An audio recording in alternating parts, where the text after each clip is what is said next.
လူတိုင်းအတွက်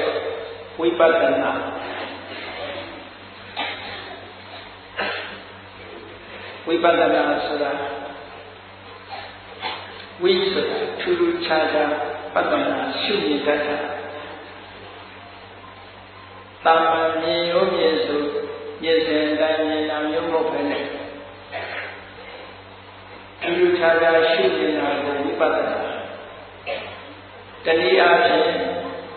ဝိဆိုတာမတူညီတဲ့ဘာဝလက္ခဏာလေးတွေကိုပဿနာရှုမြင်တယ်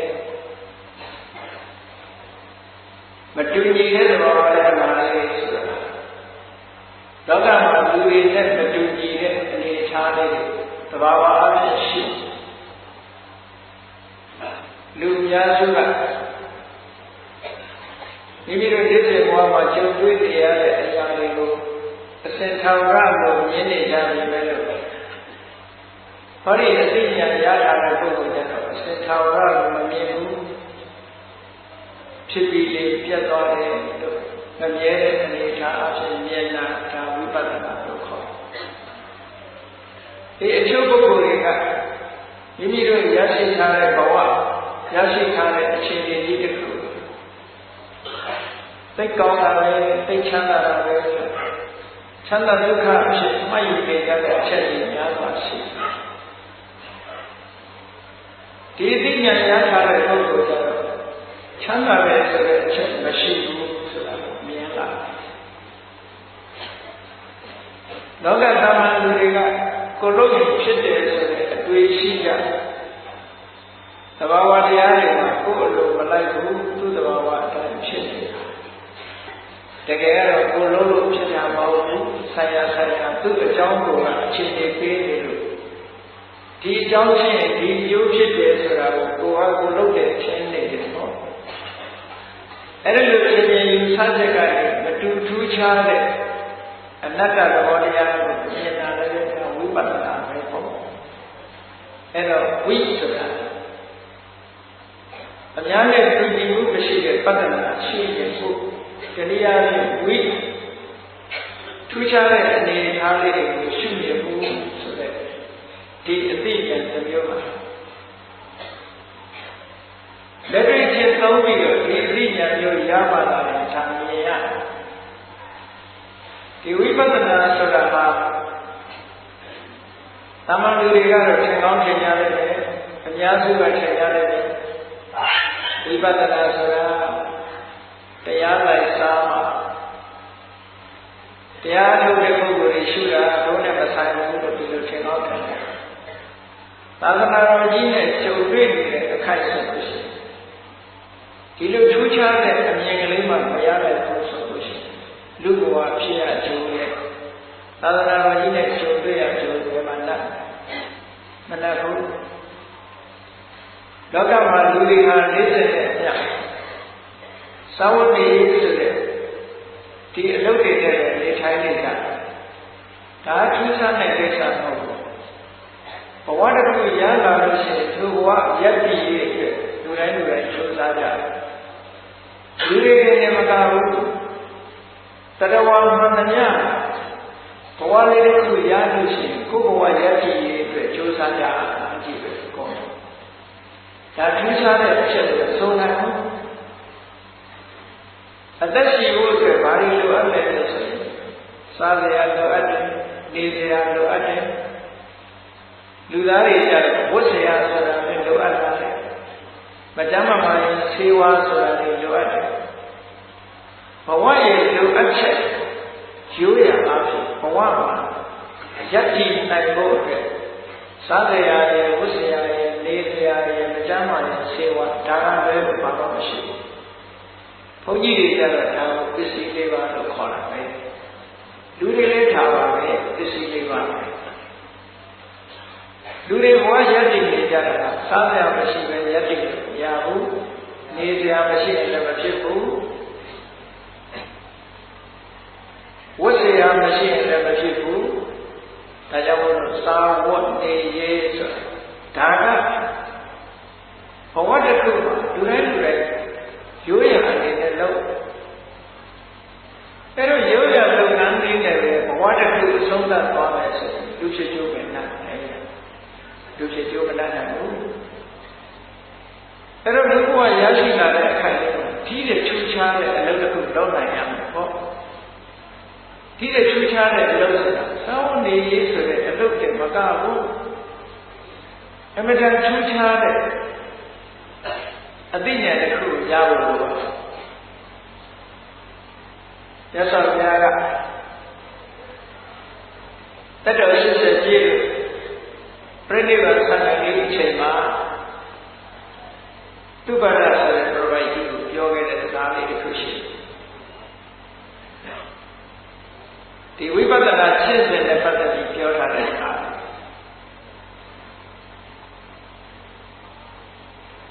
တရားဓမ္မကိုရှားပွေးနေတဲ့နှစ်ပေါင်း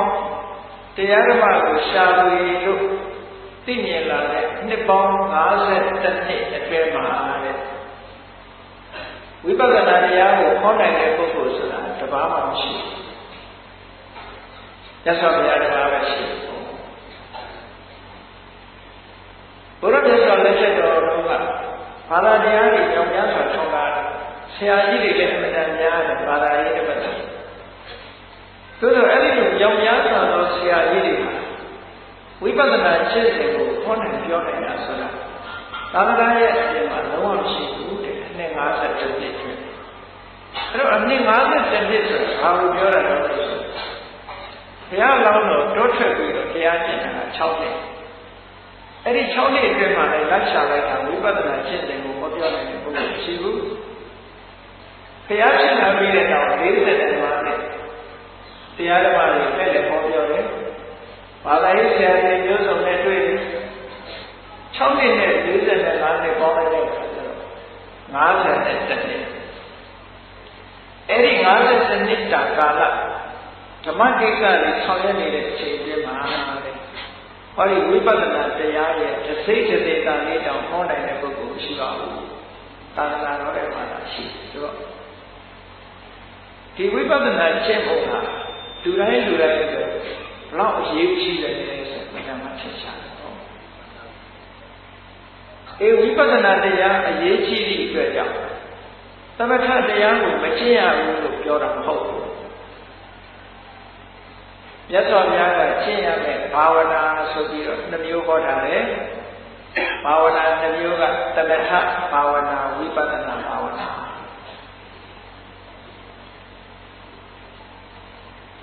သမထဆိုတာအာယုန်လေးတစ်ခုပေါ်မှာစိတ်ကိုတည်ငြိမ်အောင်ထားတာတမာတိစွမ်းအားတွေကိုထူထောင်တာဒါသမထ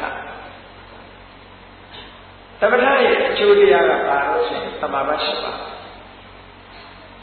သမာဘ8ပါးဝင်စားပြီးတော့နေမယ်ဆိုလို့ရှိရင်ချမ်းသာတယ်တကယ်ဓမ္မချမ်းသာတယ်ဒါကြောင့်မို့ဒိဋ္ဌဓမ္မဒုက္ခဝိဟာရလို့ခေါ်တယ်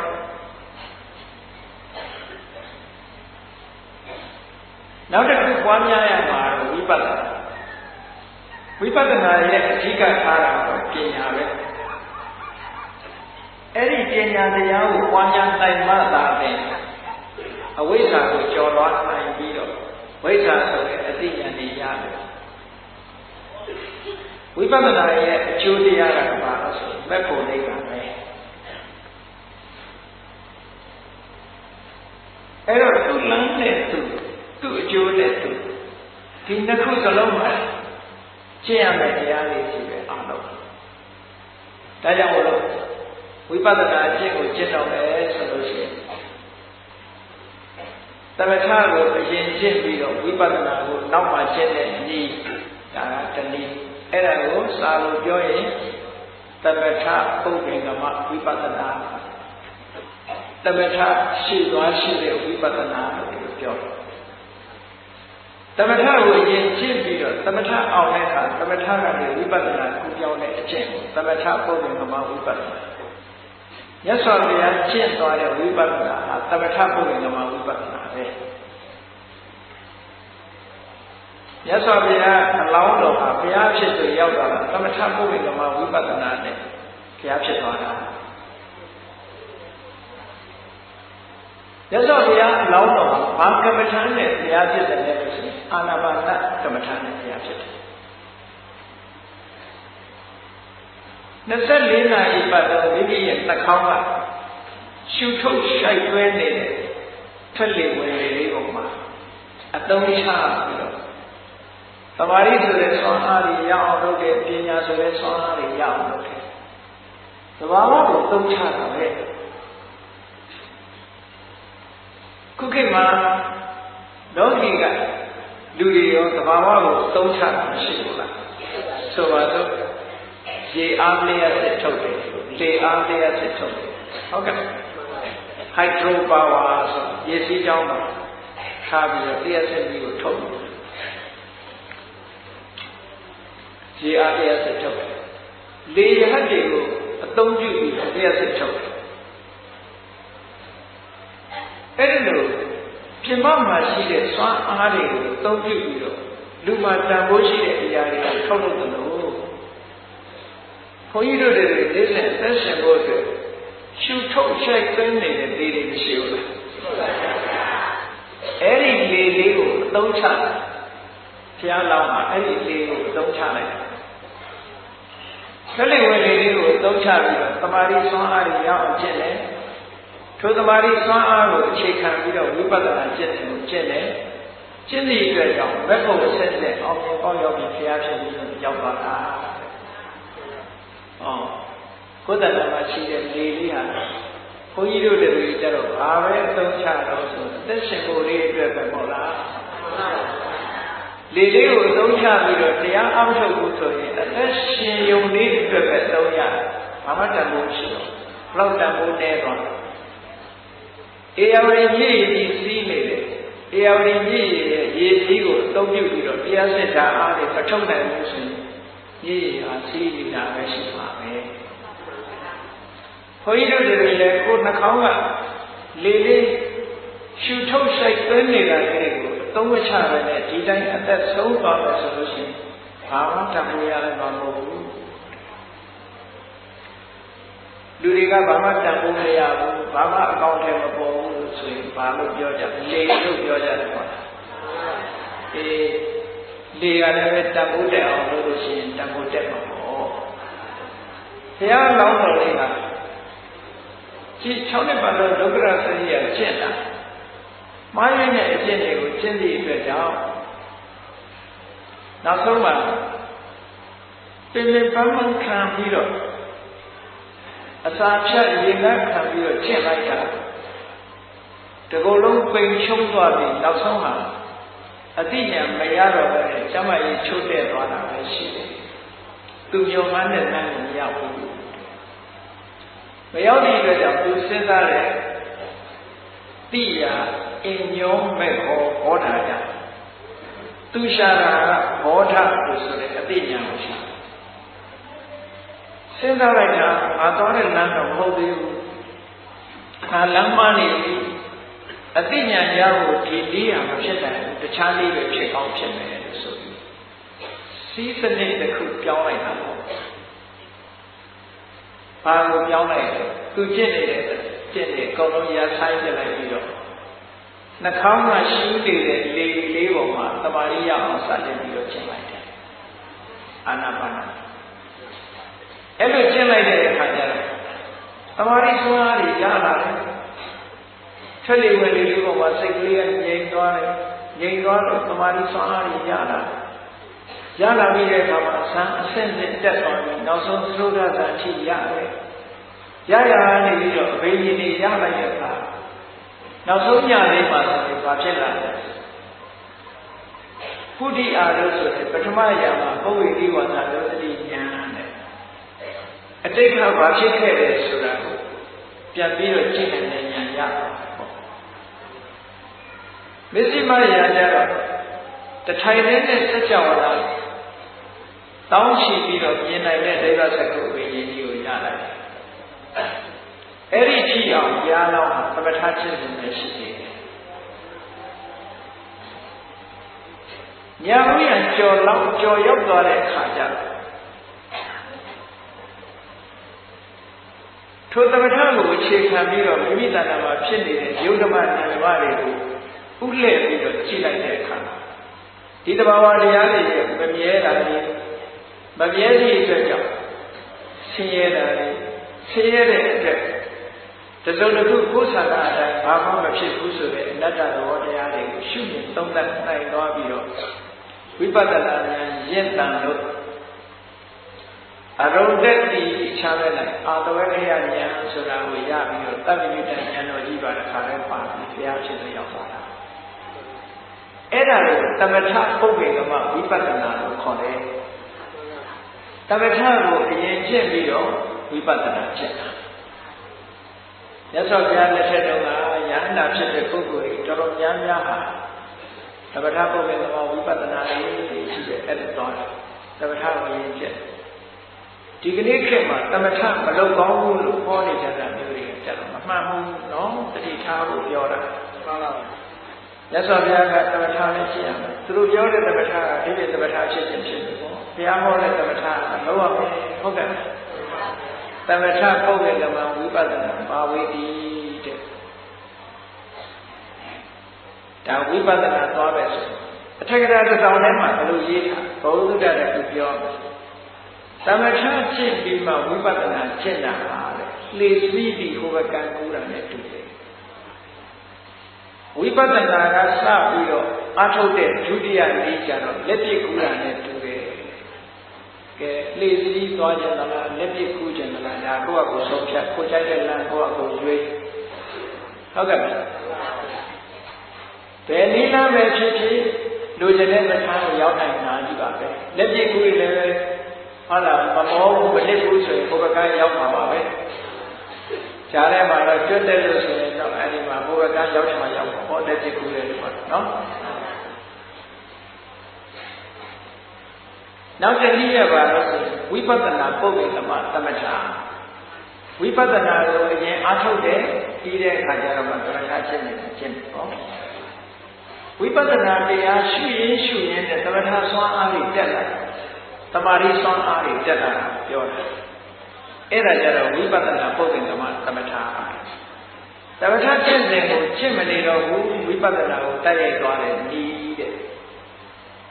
အဲ့ဒီနေ့ကခေါဏကဘုဘကံကိုလှေမရှာတက်မပါပဲနဲ့လက်ပြကူးသွားတာနဲ့တူတယ်ပေါ့ရေဇာတတိရှိတဲ့ပုဂ္ဂိုလ်တွေရောက်တာပေါ့ဘုဘကံခေါ်အားလာပြေးသွားတဲ့ပုဂ္ဂိုလ်တွေရောက်တာပေါ့နော်အဲ့ဒါလိုဒီနေ့နေ့ရှိတယ်ဘယ်နည်းဖြစ်သမထလည်းကျင့်ရမယ်ဝိပဿနာလည်းကျင့်ရမယ်ဒီလူတိုင်းအတွက်ဝိပဿနာဆိုတော့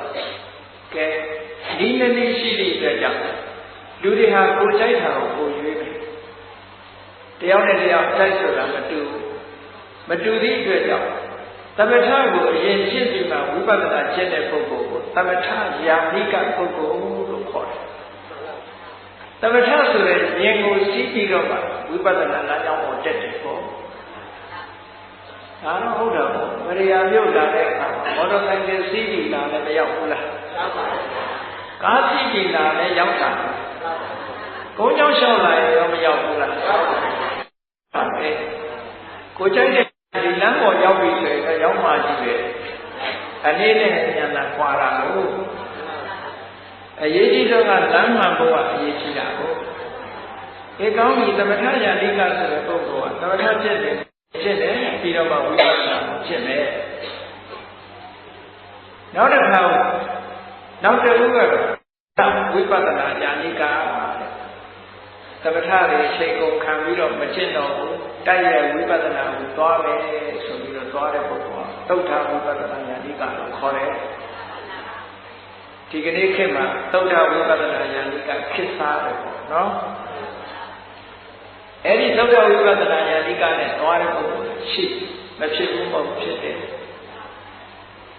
ကောင်းပြီ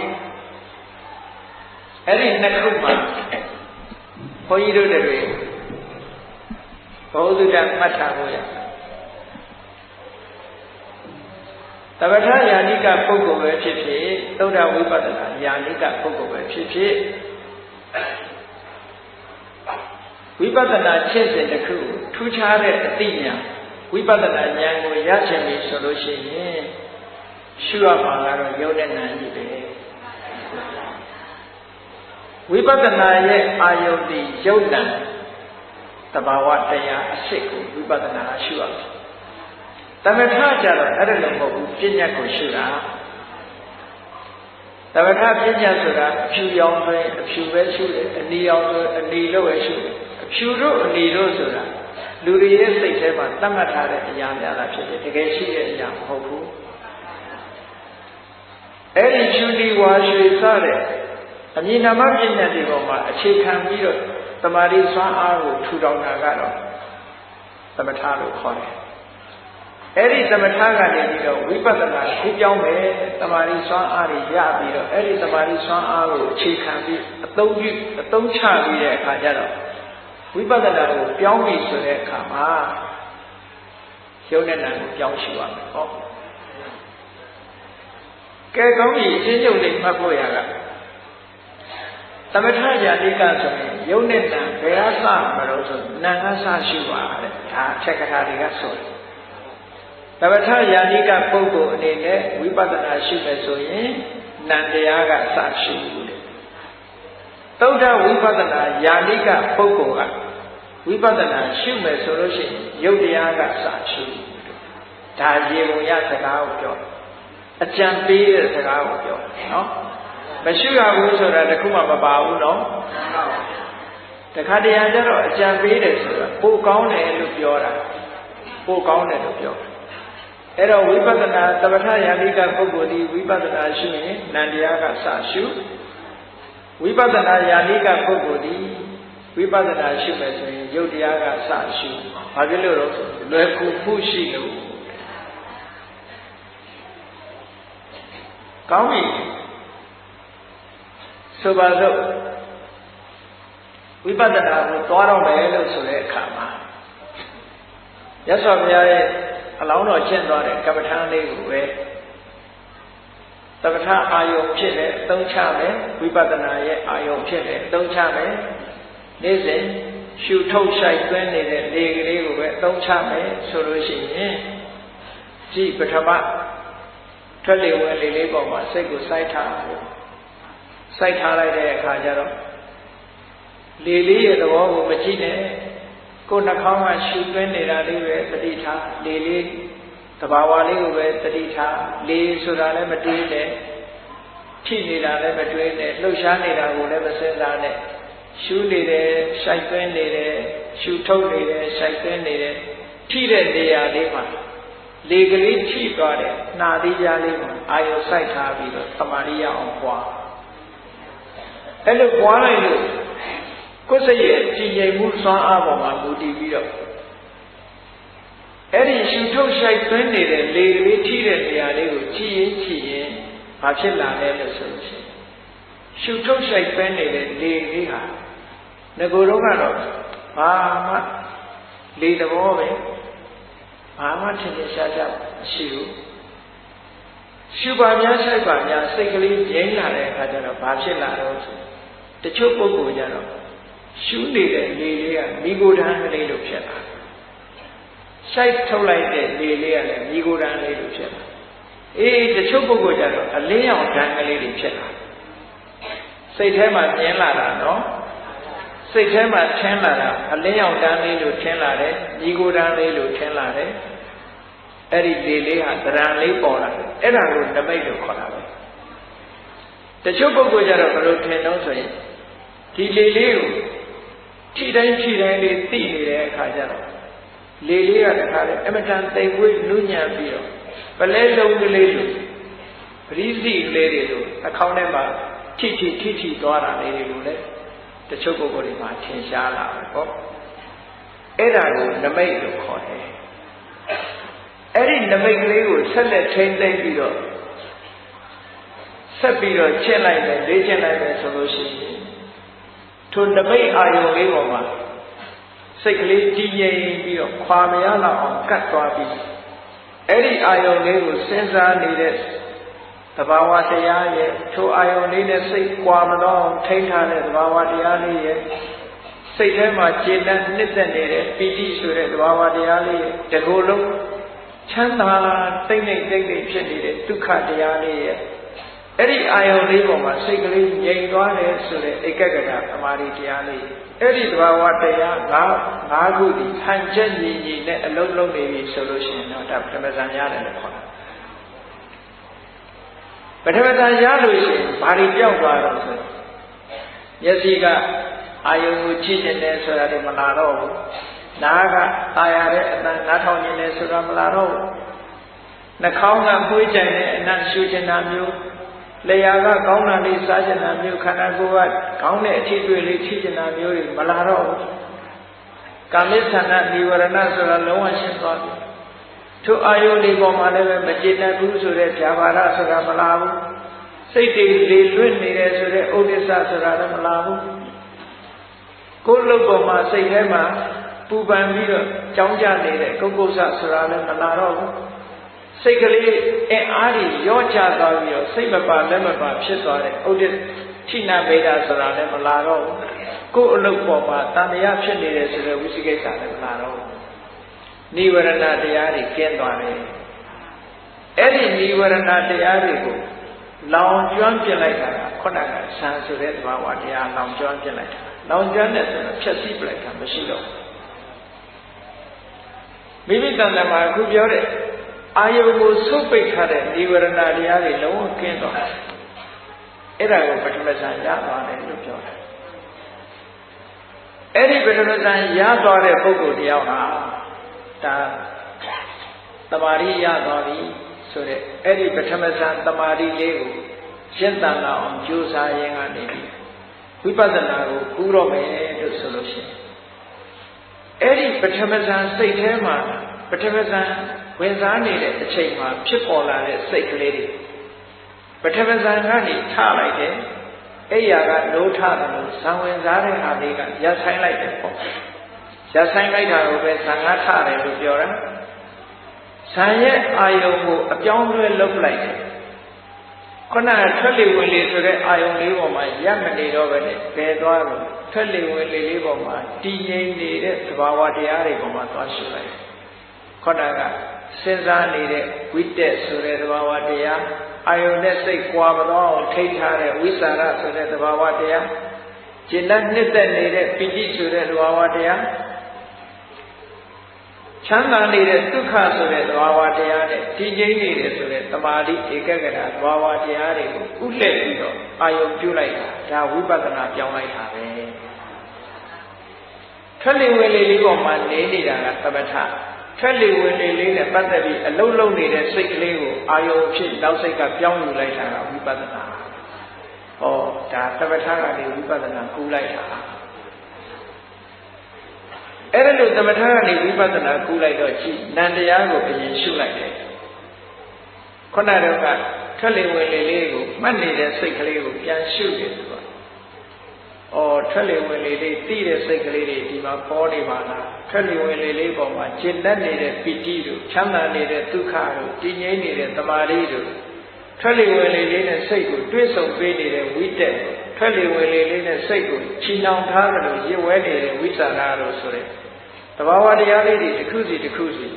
သဘာဝတရားလေးတွေကိုကြည့်ရှုမြင်တတ်တာဒါဝိပဿနာပဲဝိပဿနာဘက်ကိုဥလှည့်လိုက်တာပဲ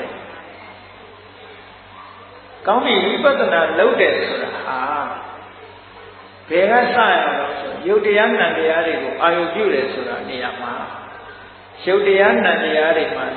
သင်ပြင်လက္ခဏာ2မျိုးစီရှိတယ်အဲ့ဒီသင်ပြင်လက္ခဏာ2မျိုးကိုအရင်မှတ်ရသင်ပြင်လက္ခဏာ2မျိုးဆိုတာသဘာဝလက္ခဏာနဲ့သာမညလက္ခဏာတဲ့သဘာဝလက္ခဏာဆိုတာကိုယ်ပိုင်သဘောလက္ခဏာလေးတွေကိုပြောတာသဘာဝလက္ခဏာကို individual characteristic လို့အင်္ဂလိပ်လိုပြန် individual characteristic ဆိုတာသူများနဲ့မတူဘူးသူ့ရဲ့အပြင်လက္ခဏာတတ်တတ်ဆိုပါစို့ပထဝီမှာအာဝေါတေဇောဝါယောတို့နဲ့မတူတဲ့ပြင်လက္ခဏာပါတော့ဆိုရင်ခက်မာတဲ့အမာအတုံးဖြစ်တယ်ဆိုတဲ့သဘောတရားပဲအဲ့ဒါကိုခက်မှမှုလက္ခဏာသူကမာရပြော့တယ်ဆိုတဲ့သဘောတရားဟာပထဝီရဲ့သဘောတရားပဲအာဝေါရဲ့သဘောတရားက စုစည်းပေးတယ်အရေးပြောတယ်ဆိုတဲ့သဘောတရားတေဇောရဲ့သဘောတရားကပူတယ်အေးတယ်ဆိုတဲ့သဘောတရားဝါယောရဲ့သဘောတရားကစုစည်းပေးတယ်ထောက်ကံပေးထားတယ်လှုပ်ရှားပေးတယ်ဆိုတဲ့သဘောတရားအဲ့ဒီသဘာဝတရားလေးတွေကဒါသဘာဝလက္ခဏာလို့ခေါ်တယ်ပထဝီကိုမြင်တာဟာ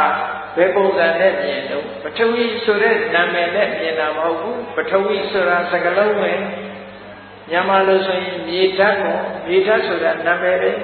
သူ့ရဲ့သဘောကိုမြင်ရမှာကခက်မှမှုနဲ့ပျော့ပြောင်းမှုကိုယ်ခန္ဓာကိုယ်ကင်ကြည့်လိုက်တော့အယိုးဆိုလို့ရှိရင်မာမာကြီးမတွေ့ဘူးလားအသားဆိုရင်ပျော့ပျော့လေးမတွေ့ဘူးလားအဲ့ဒီမာတယ်ပျော့တယ်ဆိုတဲ့သဘောတရားလေးကိုသူခေါ်တာပဲတေဇောဆိုတာအဲ့ဒီလိုအတုံးဝါယောအာဘောဆိုတာအဲ့ဒီလိုအတုံးခဲလေးဖြစ်အောင်စုပေးတာကြည့်လေအောင်မုံဖုတ်တာကိုသွားကြည့်အောင်မုံမဖုတ်ခင်ကဘာတွေလဲဂျုံမှုန့်နေခေါ်တာအဲ့ဒီဂျုံမှုန့်တွေကိုအခဲဖြစ်အောင်ရေနဲ့ဖြောင်းရေထည့်လိုက်တဲ့အခါကျတော့အဲ့ဒီရေနဲ့ရောလိုက်တဲ့အခါကျတော့အဲ့ဒီအမှုန့်လေးတွေကတစ်ခုနဲ့တစ်ခုတွဲသွားပြီးအတုံးခဲဖြစ်သွားတာအဲ့ဒါကိုဘယ်သူကလှုပ်ဆောင်တာလို့ဆိုရေကလှုပ်ဆောင်ထို့တူပဲအာဝေါဆိုတဲ့သဘောတရားကလည်းပဲစုစည်းပေးတာရုပ်တဘာဝတွေကိုစုစည်းပေးလိုက်တဲ့အခါအတုံးခဲဖြစ်သွားတာဒါအာဝေါရဲ့လှုပ်ဆောင်တဲ့တစ်ခုကဲအရေတွေကများသွားလို့ရှိရင်ပျော်သွားဘူးလားပျော်သွားတာလည်းအာဝေါရဲ့သဘာဝပဲအချိုးကြဆိုလို့ရှိရင်သူကအတုံးဖြစ်အောင်လုပ်တယ်လွန်ကဲလာလို့ရှိရင်အရေပျော်သွားတယ်ဟောဒါသူ့ရဲ့သဘာဝလေးရှိတယ်ခုံးအဲ့ဒါလို့အာဘောကနေစုစည်းပေးလို့အတုံးခဲဖြစ်နေတဲ့ပထဝီကိုပို့ပြီးတော့မားလာအောင်ကျန်းလာအောင်တေဇောဆိုတဲ့အပူပေးလိုက်အပူပေးလိုက်လို့ရှိရင်ပို့ပြီးတော့မားလာတယ်ကျန်းလာတယ်ဟောဒါတေဇောရဲ့အလုပ်အဲ့ဒါလို့အတုံးခဲလေးဖြစ်နေအောင်တွန်းအားပေးတယ်ဆွဲစီထားတယ်ဆိုတော့ဝါယောရဲ့အလုပ်အဲ့ဒါလို့သဘာဝတရားလေးတွေကတစ်ခုနဲ့တစ်ခုမတူညီတဲ့ဆောင်းဆောင်ချက်ကလေးတွေကိုကြည့်ပြီးတော့ဒီသဘာဝလက္ခဏာလေးတွေကိုရှုမြင်သုံးတတ်တယ်ဝိပဿနာဉာဏ်လောက်တဲ့ပုဂ္ဂိုလ်တိုင်းဟာအဲ့ဒီသဘာဝကိုပဲရှုပါခက်မှမှုပျော်ပြောင်းမှုမြင်လို့ရှိရင်ပထဝီကိုမြင်တာပဲစုစည်းပေးတယ်ရေပြောတယ်ဆိုတဲ့သဘောကိုကြည့်လို့ရှိရင်အာဘောကိုမြင်တာပူပေးတယ်အေးသွားတယ်ဆိုရရစ်ချက်လာစေတယ်ဆိုတဲ့သဘောကိုကြည့်ရင်တေဇောကိုမြင်တာတွန်းကန်ပေးထားတယ်ဆွဲဆောင်ပေးထားတယ်ဆိုတဲ့သဘောတွေကိုကြည့်လို့ရှိရင်ဝါယောကိုမြင်တာဟောအဲ့ဒါသဘာဝလက္ခဏာပဲအဲ့ဒီသဘာဝလက္ခဏာကိုအရင်ကြည့်ရအဲ့ဒါလို့သဘာဝလက္ခဏာကိုတွေ့ချင်းသိရင်ရုပ်တရားကိုတွေ့တယ်လို့ပြောတာခုနတုန်းကပြောတဲ့ဝိတက်ဆိုတဲ့ကြံတွေးတဲ့သဘောလေးကိုသူကစူးစိုက်ပြီးတော့ကြည့်လိုက်တဲ့အခါမှာစိတ်ကလေးကိုအာယုံပေါ်မှာပို့ပေးနေတာပါလားလောကလူတွေကပြောတယ်ငါတညာလုံးတွေးနေတာငါတွေးနေတာလို့မပြောကြဘူးလားဒီတွေးတယ်ဆိုတာကိုယ်စိတ်လေးကိုအာယုံပေါ်ပို့ပေးနေတာပဲကိုယ့်ဘာကိုယ်သိချာကြည့်ကိုတွေးတယ်ဆိုတော့ဘာလုပ်နေတာလဲဆိုအာယုံပေါ်ကိုစိတ်ကလေးပို့ပေးနေတာအဲ့ဒါတွေးတာလို့ပြောတာအဲ့ဒါဝိတက်ရဲ့အလုပ်ပဲအဲ့ဒါလို့အာယုံပေါ်မှာစိတ်ကလေးပို့ပေးနေတာပါလားလို့မြင်တာဟာဝိတက်ကိုမြင်တာပဲဒါဝိတက်ရဲ့သဘာဝလက္ခဏာပဲဝိသရကိုကြည့်တဲ့အခါကျတော့ဝိတက်ကအာယုံပေါ်ပို့ပေးထားတဲ့စိတ်ကလေးကိုအာယုံပေါ်ပို့ပေးထားတဲ့အခါမှာထိုစိတ်ကလေးနဲ့အာယုံနဲ့ကွာမသွားအောင်ထိမ့်ပေးတာကဝိသရအဲ့ဒါကိုကြံစီတယ်လို့သုံးတာစီးနေအောင်အနာနာမှာတွေးတာကပို့ပေးတာစီတာကတခြားကိုတွေ့မသွားအောင်ထိတ်တာဟုတ်ကဲ့ဝိသရသဘောကိုမြင်တယ်ပီတိဆိုတာဖြစ်တဲ့အခါကျတော့ကိုယ်ရောစိတ်ရောတိတ်နဲ့နေတာဒါပီတိဆိုတာလူတိုင်းဖြစ်ကိုပါလေအဲ့ဒီပီတိဖြစ်တဲ့ဒုက္ခကြတော့ဒီကိုယ်လုံးတစ်ခါတည်းနေလို့ထိုင်လို့ကောင်းပြီးတော့ချမ်းသာတဲ့ခံစားမှုလေးတွေရပါတယ်ဒါဒုက္ခစိတ်ကလေးဟာအာယုံပေါ်မှာတည်ငြိမ်သွားတာကဧကဂတသမာဓိ ဟောဒီသဘာဝလေးတွေကိုရှုလိုက်တဲ့အခါကျလို့ရှိရင်သဘာဝလက္ခဏာရှုတော့ကနေပြီးတော့ဟောဒီတရားတွေနံတရားတွေကိုမြင်တယ်လို့ပဲပြောရတယ်ဟောအဲ့ဒါသမထဉာဏိကဝိပဿနာဆိုလို့ရှိရင်အဲ့ဒါလိုရှုတာအဲ့လိုရှုတော့နံလေးတွေရှုရုံနဲ့ပြီးပြီလားဆိုမပြီးသေးဘူးသူကဆက်ပြီးတော့လိုက်တယ်လုပ်ငန်းကမပြီးသေးဘူးအခုပြောတဲ့သဘာဝတရားတွေကဘယ်မှာအခြေခံလာတယ်လဲလို့လိုက်ကြည့်လိုက်တဲ့အခါကျတော့လူတွေရဲ့စိတ်တွေကဘယ်ကနေပေါ်လာတယ်လဲလို့မေးမယ်ဆိုလို့ရှိရင်မြင်သိစိတ်ကလေးကမျက်လုံးကိုအခြေခံပေါ်တာကြားသိစိတ်ကလေးကနားကိုအခြေခံပေါ်တာအဲ့ဒီမျက်စိကိုစက္ခုဝတ္ထုလို့စာလို့ခေါ်တယ်စိတ်ရဲ့အခြေခံတရားနားကိုသောတာဝတ္ထုလို့ခေါ်တယ်လျက်သိစိတ်ကလေးကလျှာပေါ်မှာအခြေခံတယ်နံသိစိတ်ကနှာခေါင်းပေါ်မှာအခြေခံတယ်ထိသိစိတ်ကခန္ဓာကိုယ်ပေါ်မှာအခြေခံတယ်ဆိုဟောအခြေခံလေးတွေကိုလိုက်ကြည့်လိုက်လို့ရှိရင်မျက်စိနားတာလျှာကိုယ်လို့ဆိုရင်ရုပ်တွေမှာသွားသိသွားတယ်အဲ့ဒီကနေပြီးတော့တခြားစိတ်လေးတွေကဘယ်လာတာတော့လို့ကြံတွေးလိုက်တဲ့အခါကျတော့ဟရိယဝတ္ထုလို့ဆိုတဲ့စိတ်ရဲ့မိယာလေးကိုသွားပြီးတော့တွေ့တယ်အဲ့ဒီစိတ်ရဲ့မိယာလေးပေါ်မှာမိပြီးတော့ခုနကပြောတဲ့ဝိတက်တုဝိစာရတို့ပိတိတို့ဒုက္ခတို့ဧကဂတတို့ဆိုတဲ့ဒီသဘောတရားလေးတွေပေါ်လာတယ်ဟောစိတ်ကိုကြည့်ရင်ကနေရုပ်ကိုလိုက်ပြီးတော့ဆက်ရှာလိုက်တာရုပ်ကိုပါမြင်လာဟောရုပ်နဲ့နာတစ်ခုတွေ့သွားပြီအဲ့ဒါလို့ရုပ်နဲ့နာနှစ်ခုရှာတွေ့ပြီးတဲ့အခါဒါဝိပဿနာအလုပ်ကိုလုပ်ပြီးဆိုရင်အဲ့ဒါလို့သွားရုပ်နဲ့နာနှစ်ခုတွေ့သွားပြီဟောဒုသန္တမှာရုပ်နဲ့နာနှစ်ခုတည်းရှိတာမလားရုပ်နဲ့နာနှမျိုးရှိတာမလားဆိုပါစို့ကိုယ်ခန္ဓာကိုယ်စမ်းသပ်ကြည့်လို့ပြော့တာလေးတွေ့လို့ရှိရင်ဩဒါပထဝီပြော့မှန်းသိလိုက်တဲ့စိတ်လေးကပထဝီဆိုတာကရုပ်တရားပြော့မှန်းသိလိုက်တဲ့စိတ်လေးကနံတရားဆိုဟောရုပ်နဲ့နာတစ်ခုမဖြစ်ဘူးလားအဲ့ဒါကိုပဲရုပ်နဲ့ကွဲသွားတယ်လို့ပြောတာနာမရူပပရိစ္ဆေဒညာတဲ့နာမရူပပရိစ္ဆေဒညာဆိုတာရုပ်နဲ့နာနဲ့ခွဲခြားပြီးတော့မြင်သွားပြီပြော့တဲ့သဘောမာလေးသဘောကပထဝီပြော့မှန်းမာမှန်းသိတာကနံတရားပြော့တဲ့ပါတဲ့သဘောလေးကပထဝီဆိုတဲ့ရုပ်တရားသိလိုက်တာလေးကနံတရားဒါလေးတွေကကိုယ်တဏ္ဍာကိုရှိနေတာအဲ့ဒါလိုရုပ်နဲ့နာနဲ့ခွဲခြားပြီးတော့သိလိုက်တဲ့အခါဘာဆက်ပြီးတော့သူမြင်လာပြန်လို့ဆိုရင်ဒီယုတ်တရားမှာလည်းဆိုင်ရာအကြောင်းတရားလေးတွေရှိတယ်။နံတရားမှာလည်းပဲဆိုင်ရာအကြောင်းတရားလေးတွေရှိတယ်ဆိုတဲ့ဆိုင်ရာအကြောင်းတရားလေးတွေကိုမြင်လာဆိုပါစို့မြင်သိစိတ်ကလေးကဘာကိုအကြောင်းပြုလို့လက်တွေ့ကြကြကြည့်လိုက်လို့ဆိုရင်မြင်စရာအာယုန်နဲ့မျက်စိနဲ့ဒီနှစ်ခုပေါင်းစုံပြီးလို့မြင်သိစိတ်ပေါ်တာဟုတ်အဲ့တော့မြင်စရာအာယုန်ရဲ့မြင်သိစိတ်မြင်စရာအာယုန်ရဲ့မျက်စိရဲ့အဲ့ဒီနှစ်ခုစီမြင်သိစိတ်ရဲ့အကြောင်းတရားပဲသူတို့မဆုံပြီးလို့ရှိရင်မြင်သိစိတ်ဆိုတာမပေါ်ဘူးဒါကြောင့်မို့မြင်သိစိတ်ကအကျိုးတရားမြင်သိစိတ်ရဲ့အကျိုးတရားကိုဒါလက်တွေ့ရှင်းရှင်းကြည့်လို့ရသွားပြီဒါဖြင့်ဒီသက္ကုပ္ပတာရကဘာကြောင့်ဖြစ်တာလဲဆိုဒါကသုတ္တမယဉာဏ်နဲ့ပြောရမှာကံ့ကြောင့်ဖြစ်လာတာအတိတ်ကံကြောင့်ဖြစ်လာတာမြင်စရာအာယုန်လေးကလည်းထိုမျက်စိနဲ့တိုက်ဆိုင်ပြီးတော့ပေါ်လာတာအဲ့ဒီသဘာဝတရားနှစ်ခုရှိပြီးတော့အကြောင်းနဲ့အကျိုးကိုဆင်ញင်တတ်လာပြီဆိုလို့ရှိရင်ပစ္စယပရိက္ခဉာဏ်လို့ခေါ်တာအဲ့ဒီနာမရူပပရိစ္ဆေဒဉာဏ်နဲ့ပစ္စယပရိက္ခဉာဏ်နှစ်မျိုးသည်ဝိပဿနာရဲ့အခြေခံပဲဖြစ်သေးတယ်သူသိတာဘာပဲသိသေးတော့ဆိုလို့ရှိရင်သဘာဝလက္ခဏာပဲသိသေးတယ်ဝိပဿနာအစစ်ကြီးမဖြစ်သေးဘူးဝိပဿနာဖြစ်ဖို့ရာအတွက်ဖောင်ဒေးရှင်းချနေတာအဆောက်အဦတစ်ခုဆောက်ပြီဆိုလို့ရှိရင်ဖောင်ဒေးရှင်းမချဘဲနဲ့ဆောက်ရင်မရဘူးတော့အိမ်ဆောက်ရင်ဖောင်ဒေးရှင်းဆိုတာတိုက်ဆောက်ရင်ဖောင်ဒေးရှင်းဆိုတာအရင်ချရတယ်အဲ့ဒါလိုပဲဝိပဿနာရဲ့အာယုံကိုဒါရှာလိုက်တာဝိပဿနာကအောက်လိုအာယုံလေးကိုတွေ့ထားတွေ့တဲ့အခါဘယ်ရှုတော့မှတွေ့တော့ဆိုရင်သဘာဝလက္ခဏာရှုတော့မှတွေ့ထားတာတွေ့လိုက်ပြီးယုံနဲ့နာနေကိုသိသွားပြီသိသွားတဲ့အခါကျတော့ဘာဆက်လို့နောက်ဒုတိယလက္ခဏာမြင်အောင်ကြည့်ရ ဒုတိယလက္ခဏာဘာလို့ဆိုတာမင်ညလက္ခဏာတာမင်ညဆိုတဲ့အဓိပ္ပာယ်ကအများနဲ့ဆက်ဆံတဲ့အမှတ်သားလက္ခဏာလို့ပြောတယ်အများနဲ့ဆက်ဆံတဲ့ဆိုတာပထဝီနဲ့လည်းဆိုင်တယ်အာဘောနဲ့လည်းဆိုင်တယ်တေဇောနဲ့လည်းဆိုင်တယ်ဝါယောနဲ့လည်းဆိုင်တယ်နန္တရားတွေအားလုံးနဲ့လည်းဆိုင်အဲ့ဒါကိုတာမင်ညလက္ခဏာလို့ပြောတာသဘာဝလက္ခဏာဆိုတာသူများနဲ့မဆိုင်ဘူးကိုယ်တူတဲ့ပိုင်တာသဘာဝလက္ခဏာ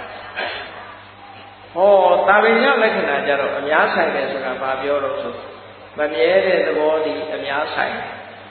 ပထဝီပေးလိုက်လည်းမမြဲဘူးအာဘောကလည်းမမြဲဘူးတေဇောဝါယောတို့ကလည်းမမြဲဘူးဟောမမြဲဘူးဆိုတဲ့ရှုထောင့်ကရှိရင်တော့တူတူပဲသူတို့ဟာ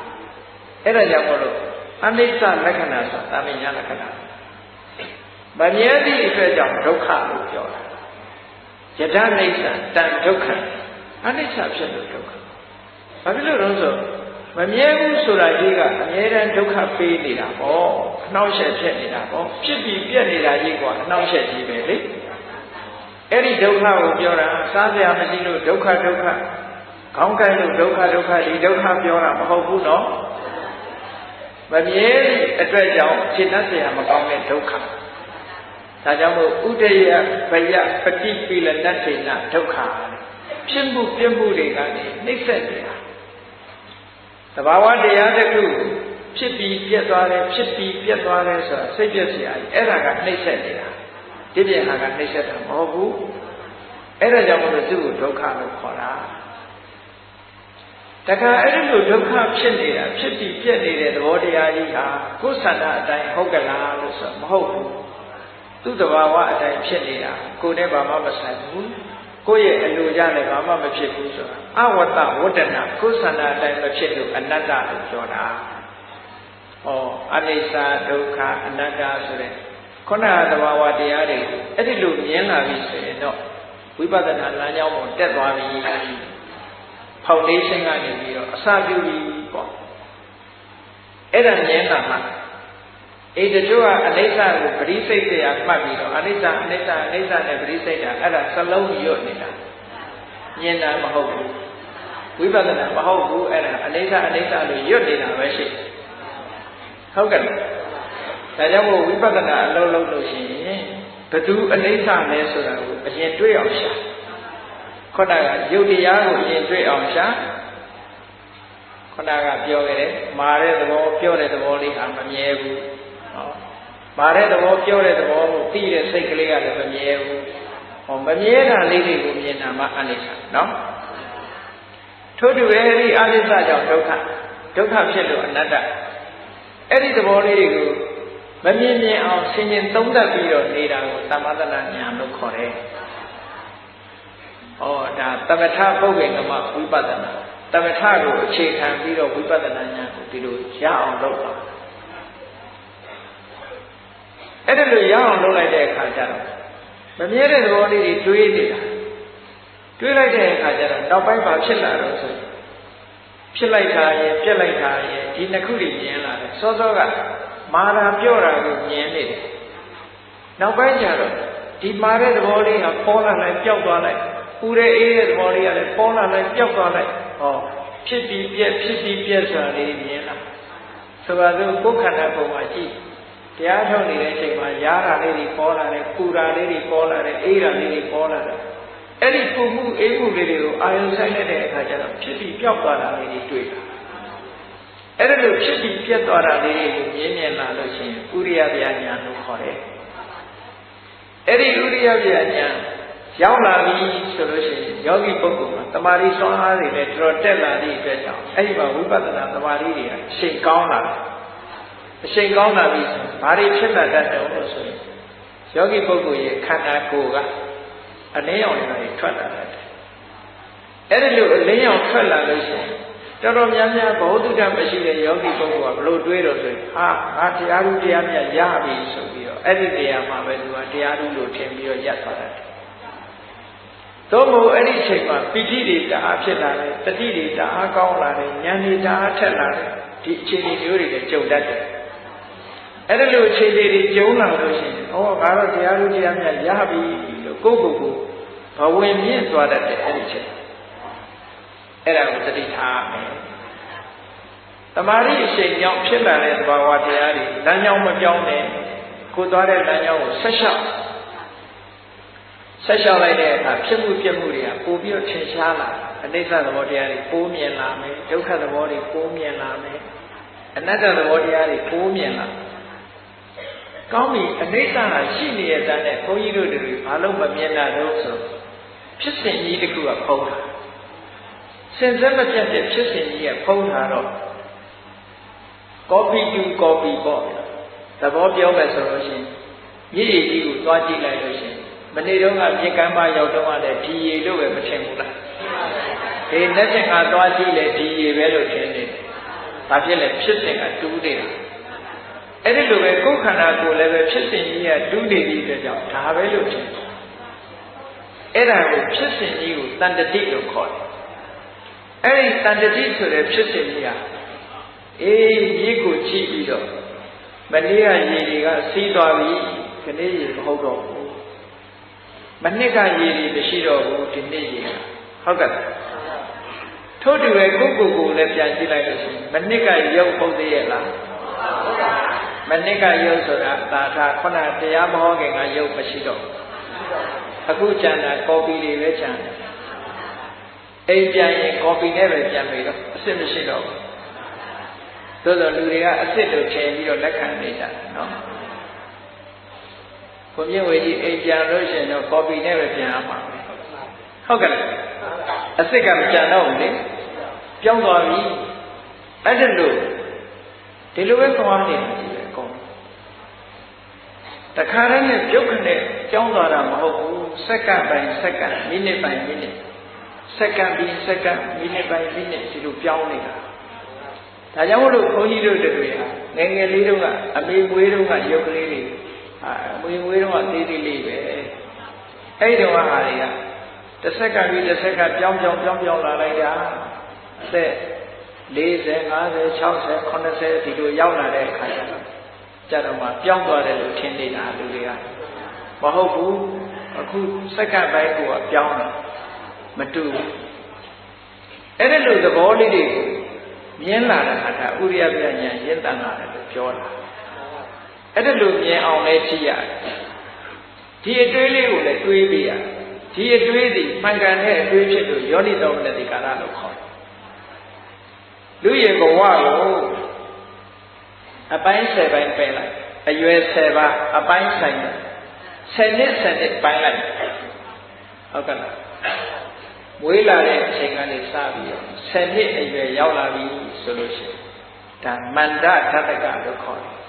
အမတန်မှနုနယ်တဲ့အရွယ်ကလေးမန္တဓာတကအကုန်လုံးစိတ်ဓာတ်ကလည်းနုနယ်တဲ့ရုပ်ကလေးကလည်းနုဖတ်ကလေးဖြစ်နေသေးတယ်မန္တဓာတက17နှစ်ကနေပြီးတော့အနှစ်20ရောက်လာတဲ့အခါကျတော့ခိဋ္ဌဓာတကစားပြီးအဲ့ကြတော့အပျော်အပါအလွန်များတဲ့ခိဋ္ဌချိန်တိုင်းလို့ခေါ်တယ်ဟုတ်ကဲ့22နှစ်ကနေပြီးတော့အသက်30ကျတော့ဝဏ္ဏဓာတကအဲ့ဒီချိန်မှာထောတော်ကြိုင်နဲ့အလှလေးကြက်တည်လေးတိုးတဲ့အချိန်ဟောအလှကြက်တည်လူတိုင်းဟာအလှကိုစီအဲ့ဒီချိန်မှာရှိတာဝဏ္ဏဓာတက32နှစ်ကနေ42နှစ်ကျတော့ခွန်အားဗလာတွေကောင်းလာလို့ဗလဓာတကလို့ခေါ်တယ်အသက်40တိအောင်အားကောင်းတယ်အဲ့ဒါကြောင့်မလို့ထမရဲ့နောက်တိုင်းကလူတွေက40ကျော်မှဘဝစတယ်ဒီပါလေးလျှောက်ပြောနေတယ်ခွန်အားလေးကောင်းတော့မန်ရစ်တာပေါ့ဟုတ်ကဲ့ခွန်အားလေးကောင်းတယ်ဆိုမန်လေးကရစ်လာ40ကျော်မှဘဝစပြီကွာထင်နေတာဟုတ်မှာပြောင်းနေတာ40နှစ်က50ရောက်ကကျတော့ပညာဓာတကလည်းအတွေးခေါ်တွေကောင်းလာတယ်အသိပညာတွေလူလောကကြီးကအတွေ့အကြုံတွေများလာတော့အရာရာမှာဆင်ញင်တိုင်းထွာလာတတ်တယ်အဲ့ဒီချိန်ကပညာဓာတကလို့ခေါ်တယ်52နှစ်ကနေ60ပြည့်ကျတော့ဟာနိဓာတကလည်းကျလာပြီအဲ့ကျတော့ခေါင်းဘဝသဘင်လေးတွေကလည်းဖြူစားဖြူလာပြီတစ်ချောင်းဖြူလိုက်နှစ်ချောင်းဖြူလိုက်ဘုရားအလောင်းများကျတော့တစ်ချောင်းဖြူတာနဲ့ချွေးပြန်တော့အောင်တန်ဝေကတွေဖြစ်တယ်ခုခေတ်ကလူတွေက10ချောင်းဖြူလဲချွေးမပြန်ပါဘူးအေးသေးသေးပဲဆေးတောင်ဝယ်ပြီးတော့ဆိုးလိုက်အောင်ပဲဟုတ်ကဲ့စာပင်တောင်ဝယ်ပြီးတော့ဆိုးလိုက်အောင်ပဲအနဲ့ ဘာဖြစ်လို့လဲဆိုဖြူတဲ့အပင်တွေကများတော့မကြောက်တော့တစ်ချောင်းလုံးကတော့ကြောက်အဲ့ဒါဟာနိတတကလို့ခေါ်တယ်30ရောက်40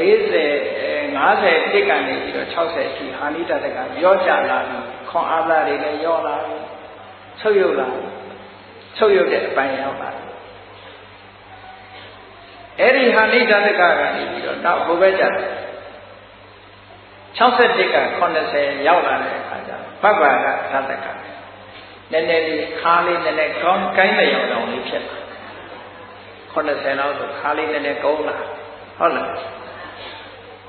80ကျတော့ခါကုန်းသွားပြီတဲ့ဝေကသတ္တကအဲ့ဒီကနေပြီးတော့80ကျော်လာတဲ့အခါကျတော့90အထိပါဖြစ်တာလို့ဆိုသူကတယနဓတ္တကတဲ့အဲ့ရထဲမှာပဲနေတော့တာအဲ့ရထဲမှာရောက်သွားတယနဓတ္တက90ကျော်လို့100ရောက်တဲ့အခါကျတော့မောမုဟာဓတ္တကဘာမှသိမသိတော့ခဏတာရေတောက်ဖို့ရလည်းသိမသိတော့ထမင်းစားဖို့ရလည်းသိမသိတော့တက်ကလေးပဲရှူနေဟော10နှစ်လူဘဝပြောင်းလဲနေတာတွေကိုကြည့်နော်အဲ့ဒီပြောင်းလဲနေတဲ့သဘောတွေကိုကြည့်ပြီးတော့မန္တဓတ္တကရုပ်တည်နန်းတွေဟာခိတ္တဓတ္တကအထိမပါပါလားအကုန်လုံးပျက်စီးသွားပြီပါလားလို့တွေးပြီးပါဒါဝိပဿနာဉာဏ်အတွက်အင်အားတွေဖြစ်အောင်လို့စဉ်းစားပေးတာအသိဉာဏ်ဆိုတာပံ့ပိုးပေးရတယ်အတွေးဆိုတာမှန်ကန်တဲ့အတွေးဟာအမတန်မှအရေးပါတယ်မှန်ကန်တဲ့အတွေးလေးမှမရှိဘူးဆိုရင်ကြည့်လေမြတ်စွာဘုရားကသမ္မာဒိဋ္ဌိပြီးရင်သမ္မာသင်္ကပ္ပကိုခေါ်ထားတာရှိတယ်မဟုတ်လားမှန်ကန်တဲ့အတွေးလေးတွေးပြီးမှမှန်ကန်တဲ့အမြင်ဆိုတာရမှာဒါကြောင့်မို့ဒီအတွေးလေးတွေတွေးဖို့ဝိသုဒ္ဓိမတ်မှာလည်းဒီတိုင်းသင်ထားတာရှိတယ်ဟောတတကတစ်ခု10နှစ်တစ်ခု10နှစ်တစ်ခုကနေပြီးတော့လူရဲ့ဘဝဟာရွေ့ပြောင်းလာတဲ့အနေအထားတွေဒီလိုရှိနေတာမလားလို့ဆိုတာဆင်ញင်စဉ်းစားရင်ဘယ်အရာမှမမြဲဘူးဆိုတာကိုပို့ပြီးတော့ထင်ရှားလာကိုယ်စိတ်ထဲမှာခိုင်မာဆွတ်ဖြတ်လာနိုင်အောင်စဉ်းစားတွေးခေါ်ပြီးတာပေါ့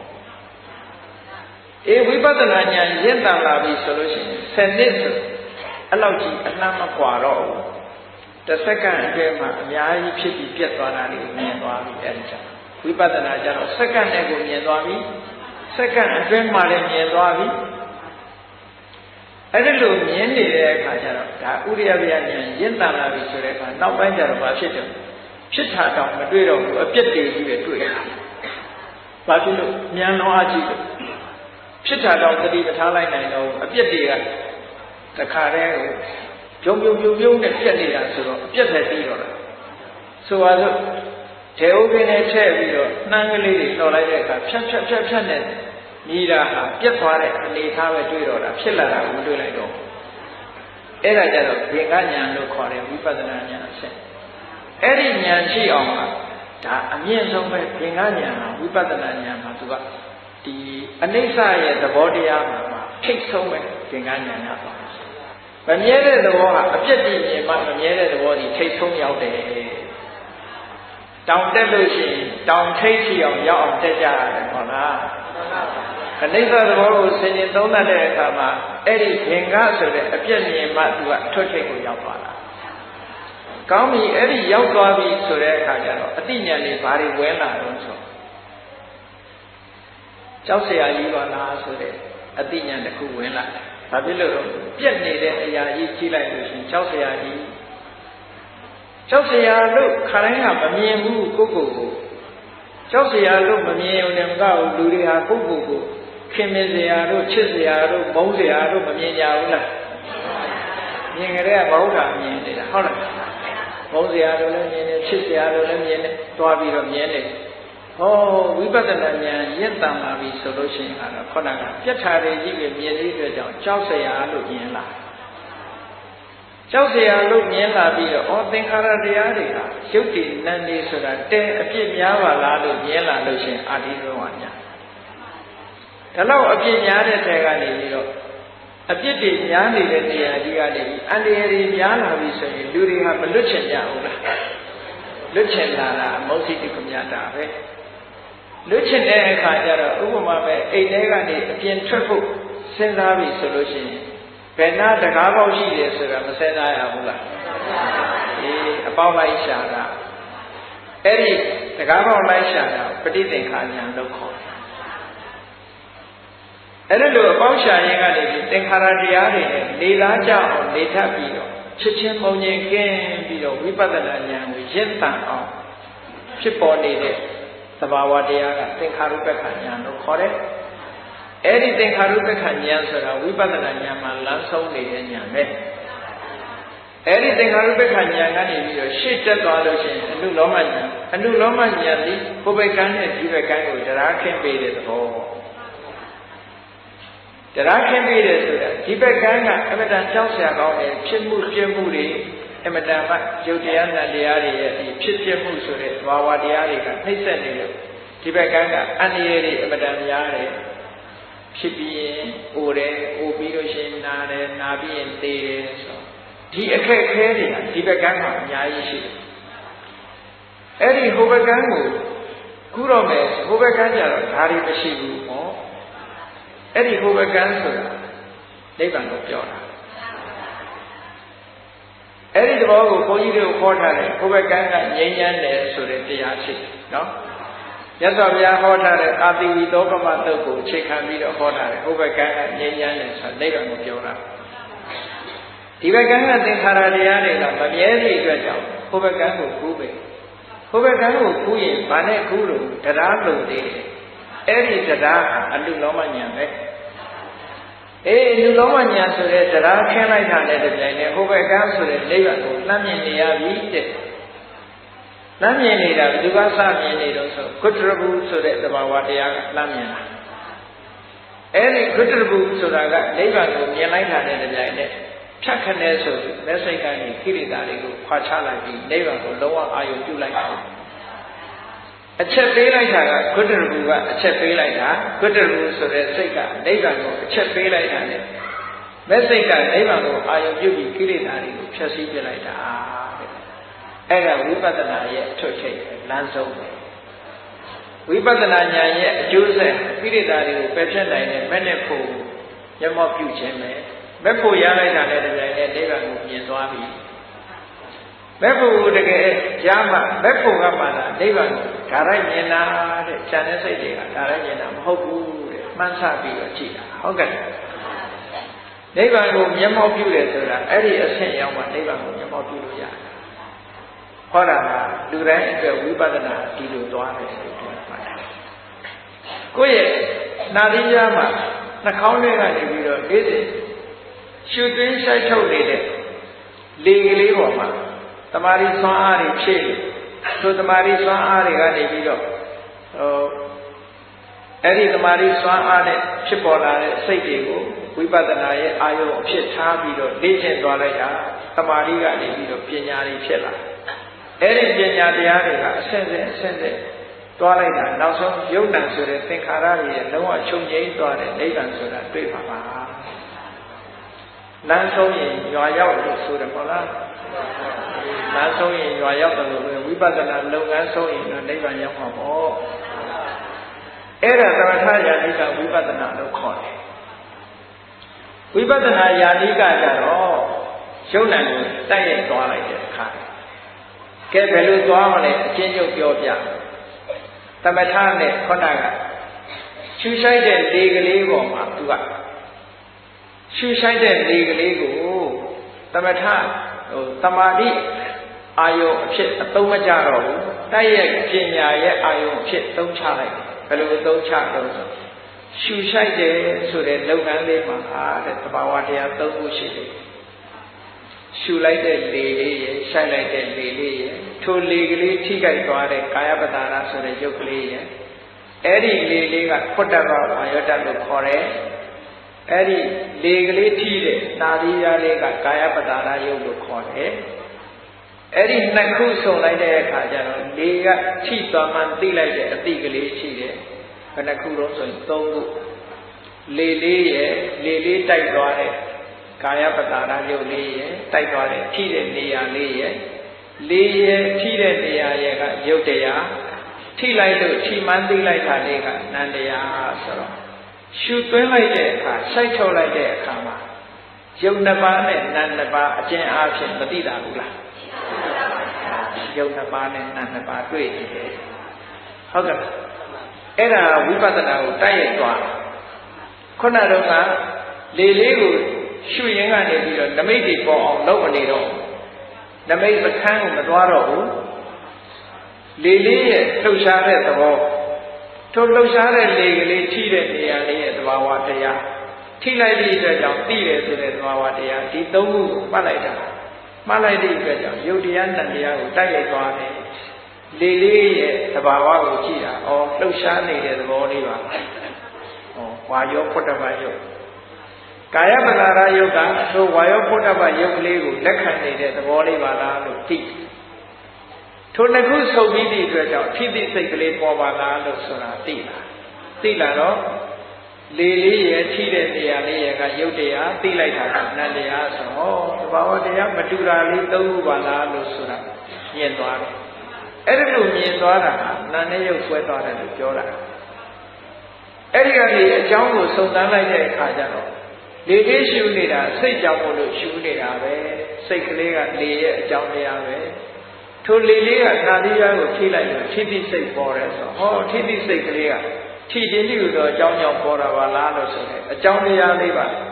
ပို့ပြီးတော့သိလာတဲ့အခါကျတော့ပစ္စယပရိက္ခဉာဏ်လို့ခေါ်တယ်အဲ့ဒီကနေပြီးတော့ဆက်ပြီးတော့ဒါနှစ်ခုကဝိပဿနာရဲ့အခြေခံဖြစ်သွားပြီးတော့ဆက်ပြီးတော့လေ့လာလိုက်တဲ့အခါကျတော့လေလေးကလည်းထိပြီးတော့ပျောက်သွားတယ်ထိတိစိတ်ကလေးကလည်းသိပြီးတဲ့နောက်ပျောက်သွားတယ်ထိတာရှူလိုက်လို့ထိတဲ့လေလေးကရှိုက်လိုက်လို့ထိတဲ့လေလေးထိအောင်မပါလာဘူးဟောရှူလိုက်တဲ့အခိုက်မှာထိလိုက်တဲ့လေလေးရဲ့သိလိုက်တာလေးရဲ့ကတစုံပြောက်သွားတယ်ရှိုက်ထုတ်လိုက်လို့ထိလိုက်တာလေးရဲ့သိလိုက်တာလေးရဲ့ကတစုံပြောက်သွားတယ်အဲ့ဒါလေးတွေကတစ်ခုနဲ့တစ်ခုမဆုံပြီးအောင်ဒီလိုပြောက်နေတဲ့သဘောလေးတွေကိုရှုမြင်လာလို့ရှိရင်ဒါအနိစ္စကိုမြင်လာပြီလို့ပြောတာအဲ့ဒီကနေဆက်ပြီးဆင်ញင်သုံးသပ်ကြည့်လိုက်မယ်ဆိုရင်အနိစ္စတရားတွေအကိုးပြီးတော့ထင်ရှားတဲ့လာတဲ့အခါဖြစ်တာနဲ့ပြတ်တာလေးတစ်ခုကိုသတိပြုလာနိုင်ပြီဆိုရင်ဥရိယဗျာညာအဲ့ဒီကနေအပြတ်တွေကြီးပဲ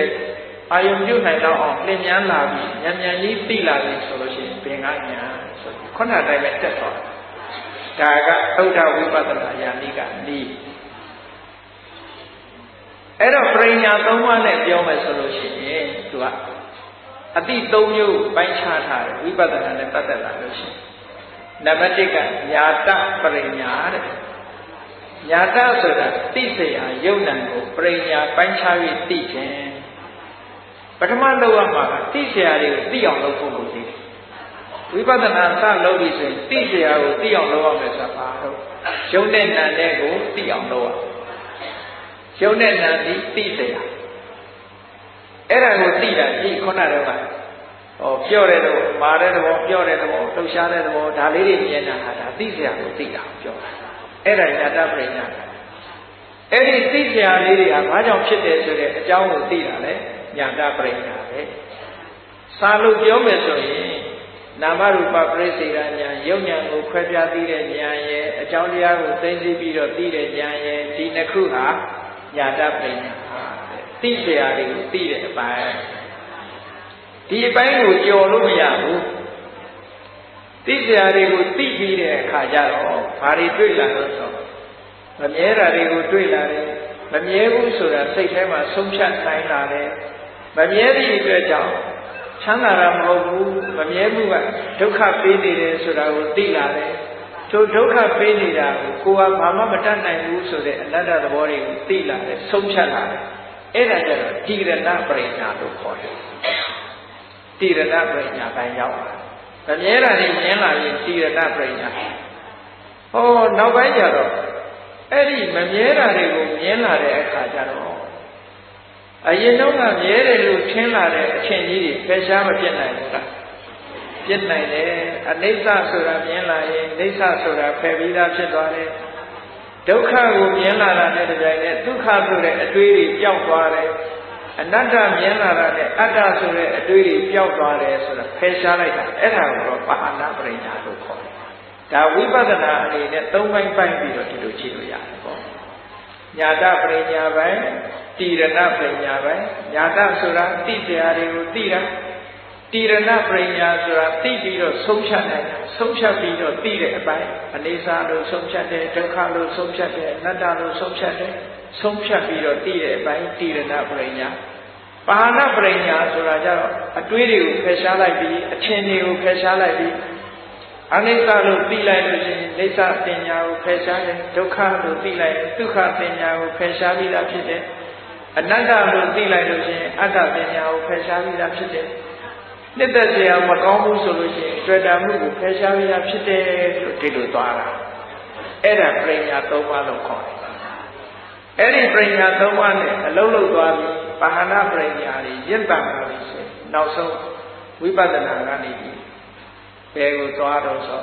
လက်ဖို့ဆိုတာခဏလိုပဲဥပကံကိုကူးသွားနိုင်တဲ့အဆင့်ကိုရောက်တယ်ပေါ့အေးဒါကြောင့်ဝိပဿနာဆိုတာဘယ်နေရာမှာပဲဖြစ်ဖြစ်လုပ်လို့ရတယ်သမင်းချက်ရင်နှိမ့်ချက်ရင်လည်းဝိပဿနာရှုလို့ရတယ်မြတ်စွာဘုရားလက်ထက်တော်ခါကာလတုန်းကထေရိကာဆိုတဲ့အမျိုးသမီးလေးဟာငယ်ငယ်ကလေးကတရားဝါဒနာပါလို့အိမ်အောင်မပြုတ်ကျင်ဘူးမိဘတွေကအိမ်အောင်ချပေးလိုက်တဲ့အတွက်ကြောင့်အိမ်အောင်ကျသွားဘုရားတရားကိုအမြဲတမ်းသွားတာနေတယ်ဝိပဿနာလုပ်ငန်းကိုအိမ်မှာနေရင်ကနေလုပ်တယ်အမြဲတမ်းရှုတယ်အမြဲတဲ့သဘောတွေကိုဆင်ခြင်တယ်ဒီနေ့ကျတော့လက်လက်ဆက်ဆက်နှီးရွက်တွေကိုဒေဝတဲ့ထည့်ပြီးတော့ကြော်လိုက်တာရှဲကနေဆိုပြီးတော့လက်လက်ဆက်ဆက်လမ်းဆန်းနေတဲ့ဟင်းဒီနှီးရွက်တွေကနွမ်းသွားတာကိုမြင်လိုက်တဲ့အခါကျတော့သက္ခဏာကိုယ်မှာရှိတဲ့ရုပ်တွေလည်းဒီလိုပါပဲလို့ဆိုပြီးတော့ဆင်ခြင်တွေးခေါ်ရတဲ့အသိဉာဏ်နဲ့ဝိပဿနာဉာဏ်နဲ့ရှုလိုက်တော့သူဟာသောတာပန်ကနေပြီးတော့သက္ကရာကအနာဂံထိအောင်ဖြစ်သွားတယ်ဒါကဟင်းချက်ရဲ့အနာဂံဖြစ်နိုင်တယ်ဟုတ်ကဲ့ရသော်ဘုရားလက်ထက်တော့ကဒီလိုပဲအိမ်တော်ရသားကြပြီးအိမ်မှာနေထိုင်ကနေသောတာပန်ဖြစ်နေတဲ့ပုဂ္ဂိုလ်တွေအများကြီးသက္ကရာကဖြစ်တဲ့ပုဂ္ဂိုလ်တွေအများကြီးအနာဂံဖြစ်တဲ့ပုဂ္ဂိုလ်တွေအများကြီးပဲအဲ့ဒါကြောင့်ဝိပဿနာဆိုတာလူတိုင်းအတွက်ပါတဲ့ဘာဖြစ်လို့ဝိပဿနာဉာဏ်လေးလူတိုင်းအတွက်ဖြစ်ရတာလဲဘာဖြစ်လို့တရားသူတရားမြတ်မရကြတာလဲဆိုမလုံးလို့မရတာဘာဖြစ်လို့မလုံးတာတော့ပြင်းလို့ဟုတ်ကဲ့အဖြေကတော့ဒါပဲနောက်တစ်ခုကဆန္ဒမရှိအစ္ဆန္တိကဆန္ဒမရှိဘူးဘယ်လိုနိဗ္ဗာန်ကုံယုံပြီးတော့ဆူတောင်းတာဣဒံမေပုံညာနိဗ္ဗာန်တပစ္စယောဟောတုပစ္စယောတော့ပဲလိုချင်နေတာအခုချိန်မှာတကယ်မသွားချင်သေးဘူးဟုတ်ကဲ့နိဗ္ဗာန်သွားရမယ်ဆိုရင်စဉ်းစားအောင်မယ်ဆိုတဲ့ပုံစံမျိုးပဲเนาะအဲ့ဒါကြောင့်မို့လို့ဆန္ဒတွေကမပြင်းကြသေးဘူးတဲ့မပြင်းကြသေးရင်တော့တရားမရနိုင်သေးဘူးဆန္ဒမပြင်းတော့ဘာတွေအကြောင်းပြလဲဆိုရင်အေးပါရမီရှိမှရပါရမီကဘယ်အများလာမှာပါလဲညောနေပါရမီဆိုတာကိုလုံးမကိုပြည့်တာเนาะအခုလုံးနေတာဒီပြင်လည်းပါရမီပဲပါရမီဆိုတာမြင့်မြတ်တဲ့ပုဂ္ဂိုလ်ရဲ့လုပ်ငန်းကိုပါရမီခေါ်တာသွားနေရင်တော့ရောက်မှာပဲထိုင်းနေရင်မရောက်ဘူးမရယာမြို့လာခြင်းလို့ရှိရင်ဟိုလမ်းလျှောက်တာလားဘယ်ကနေလာဒီလမ်းပြောပေါ်တာရောက်အောင်တက်ပြီးရင်လာခဲ့စပိန်နဲ့လာဆိုင်ကယ်နဲ့လာလမ်းလျှောက်လာလမ်းမမဘူးဆိုရောက်မှာပဲမရောက်ဘူးလားရောက်ပါဘူးအေးမရောက်ဘဲနဲ့ထိုင်းနေပြီမရယာမြို့ရောက်ချင်လိုက်တာဆိုလို့ရှိရင်ရောက်ပါမရောက်ဘူးတဲ့အဲ့ဒီသဘောတိုင်းပဲလူတိုင်းအတွက်ဝိပဿနာဆိုတာနေရာတွေရွေးနေပဲရိတ်တာတွေရွေးနေမယ်ဆိုရင်တော့အထုတ်ဖြစ်ဖို့မလွယ်သေးဘူးအချိန်ရှားနေမယ်ဆိုရင်လည်းအထုတ်ဖြစ်ဖို့မလွယ်ဘူးဘယ်အချိန်ပဲဖြစ်ဖြစ်ဝိပဿနာရှုလို့ရတယ်ရှင်းသူတော်ကောင်းကြီးတွေကသစ်ပင်ကိုကြည့်ပြီးတော့ပန်းပင်လေးတစ်ပင်ကြည့်ပြီးတော့ပန်းမွင့်ကလေးတွေရင့်သွားတာပန်းမွင့်ကလေးတွေနွားပြီးတော့ကျွေကျသွားတာဒါတွေကလည်းပဲသူတို့ကိုဝိပဿနာဉာဏ်ဖြစ်သွားတာပဲပစ္စေကဗုဒ္ဓတွေတစ်ခါလုံးကဖြစ်သွားတယ်ဆိုတာဂျာပန်တွေခူးပြီးတော့ဂျာပန်တွေကိုခူးပြီးတော့ပုံထားတာကိုမြင်လိုက်တာလည်းပဲခုနတုန်းကလမ်းဆန်းနေတဲ့ဂျာပန်တွေကပုံထားလိုက်တဲ့အခါညှိုးသွားတာကိုမြင်လိုက်သည့်အတွက်ကြောင့်သဘာဝတရားတွေမမြဲဘူးဆိုတာဆင်ခြင်စဉ်းစားပြီးဝိပဿနာဉာဏ်တက်သွားတာဒီအများကြီးပဲအဲ့တော့ဝိပဿနာဆိုတာဘယ်တရားမဆိုရှုနိုင်တယ်ဒါကြောင့်လူတိုင်းအတွက်ဝိပဿနာဖြစ်ဖို့ဒီနိလန်းအကောင်းဆုံးနော်အေးဒါကြောင့်မလို့တရားဖြစ်ခဲ့သူတော်စင်ပြိဿအပေါင်းတို့ဒီမိမိတို့ရဲ့ ဘုရားမြတ်စွာသာသနာတော်ကြီးနဲ့ကြုံတွေ့တဲ့အခိုက်အခါကာလမှာဝိပဿနာတရားကိုဘယ်ပုံပဲနည်းပွားရတယ်ဆိုတာလေ့လာသင်ယူရမယ်သင်ယူပြီးတဲ့အခါကျတော့ဝိပဿနာတရားဆိုတာဘယ်လိုအကျိုးတရားတွေကိုဖြစ်ပွားစေတယ်ဆိုတာကိုသိရှိနားလည်ပြီးတော့ဝိပဿနာကျင့်စဉ်ကိုချစ်နေမယ်ဆိုလို့ရှိရင်ကိုသွားခြင်းတဲ့စခန်းလမ်းကြောင်းပေါ်တက်ပြီးတော့ရှောက်နေတဲ့သဘောပဲမဂ္ဂင်တရားကိုမဂ္ဂင်ရံမျိုးရှင်တော်ကြီးကိုစီးနေတယ်ဆိုတာအလုံးလုံးနေတာကိုပြောတာနော်အဲ့ဒီရင်ပေါ်တက်ပြီဆိုလို့ရှိရင်တော့လမ်းဆုံးကိုရောက်ကြမှာဒီပါပဲအေးဒါကြောင့်မို့လို့ဝိပဿနာတည်းဟူသောလမ်းကြောင်းပေါ်တက်လမ်းပြီးတော့အမတ္တမငြိမ်းချမ်းတဲ့နိဗ္ဗာန်စခန်းအနိစ္စဒုက္ခအနတ္တဆိုတဲ့ဒီမမြဲတဲ့သဘာဝတရားသင်္ခါရတရားတွေရဲ့အလုံးချုပ်ငြိမ်းရာဖြစ်တဲ့သာဝရဒိဋ္ဌသာဝရဖြစ်သွားတဲ့တန်တိဒုက္ခဆိုတဲ့အငြိမ့်တဲ့နိဗ္ဗာန်ကိုကိုယ်စီကိုယ်ကမျက်မှောက်ပြုရအောင်ကျင့်ကြံကြိုးကိုအားထုတ်နိုင်ကြပါစေကုန်သတည်း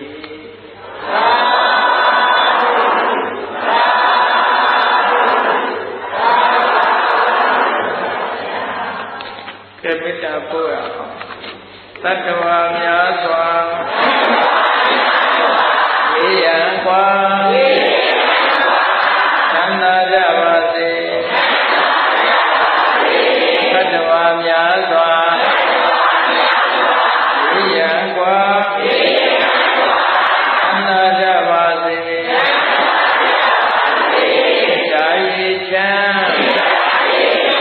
သောကာချံဉာဏ်ကြပါစေဇာယေချံသောကာချံဉာဏ်ကြပါစေသက်ရှိချမ်းသာသိချမ်းသာဒုရသန္တာပြပါစေသက်ရှိချမ်းသာသိချမ်းသာဒုရသန္တာပြပါစေဖုံလန္တာဒုက္ခသင်္ကစာမေတ္တာပုံနေတုသင်္ကမမနောတရတိတဝေတံဘဝယံတုဒုက္ခနကမေတ္တာပုံနေတုသင်္ကမစုပေါင်းပုအပ်မေတ္တာတကူရောင်ယူပံဝင်းငွေလမင်းနှင့်ရောင်ရင်ရှေယုံပေါင်းဆောင်ရခြင်းကြောင့်သာဝိတံရွေးမဲ့ဥသုံလုံးစုံများစွာတတ္တဝါတို့၏မနောတရတိပြည့်မြတ်ဖြူစင်အေးကြည်လင်းသည့်ရေစင်ကြည်တင်းစိတ်နှလုံးတည်ဟူသောရေအိုင်ကြီးအတွင်း၌ဒုက္ခပင်ကသာစင်ထာဝရအေးမြတ်ကြည်သာသာယာပွင့်လန်းချမ်းသာဒုက္ခတည်ဟူသောကုမုဒ္ဒရာဇာဗန်တို့သည်ဖုံလန္တာဝန္တာရွှင်မြူဝတ်မုံလူလျက်ကြည်နူဝဲကြုံဖူးပွင့်ကြကုန်သည်ဖြစ်၍ဒုက္ခနကလေအောက်လေးတဲ့ရောရှက်သင်ပြပီတိကြီးဟုသောယလန်တို့သည်ဘဝယံတုကောင်းစွာမသွေချိုင်းနိုင်၍နေကြပါစေကုန်